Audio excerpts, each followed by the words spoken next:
Hello guys. તો આપણે ચેકને walk કરવા માટે આવી રહ્યા છે. અમારું ડોગ છે, નામ છે ચેક. એપ્રોક્સ 6 કે 7 વર્ષ થયા છે. મિક્સ બ્રીડ છે, German shepherd and street dog. અને બહુ એક્ટિવ છે. એમને ડેઈલી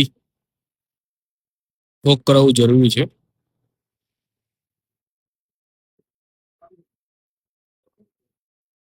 એકચ્યુઅલી એમાં નીકળ્યા હતા આજે વોક કરવા માટે, અને જેકનો ફૂડ ફિનિશ થઈ ગયું હતું, તો આપણે એનું ફૂડ બી લઈ લીધું છે. ઓકે, હવે કહેવાનું એટલું હતું કે મારી પાસે 2 ડોગ છે. એમાંથી એક પર જર્મન શેફર છે ને, એ થોડા વર્ષ પહેલા એક્સપાયર થઈ ગયું બીમારીના લીધે.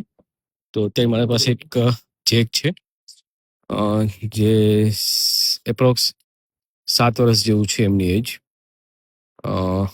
આજે 2 મહિના હતો ને ત્યારે મારી પાસે આવેલું હતું, મેં પરચેસ નથી કર્યું.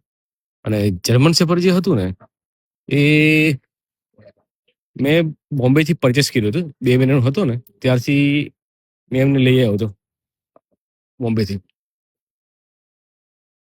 આ જેકની સ્ટોરી એવી છે કે જેક જ્યારે હું મારા જર્મનને વોક માટે લઈ જતો ને, ત્યારે કોઈ છોકરો મારી પાસે આવ્યો અને કીધું કે મેં મારા બેન માટે ગિફ્ટ લીધું હતું એક ડોગી, પણ એ સાચવી નથી શકતા, તો મારે એમને આપી દેવાનું છે. તો મેં કીધું ઓકે. મારા ભાઈને જોતું હતું, તો મેં કીધું ઓકે, મને આપી દો, ડોગ સારું છે. ત્યારે એ 2 મહિનાનું હતું જેક. તો મેં મારા ઘરે તો લઈ ગયો, પણ મારા ભાઈ કે મારે નથી જોતું.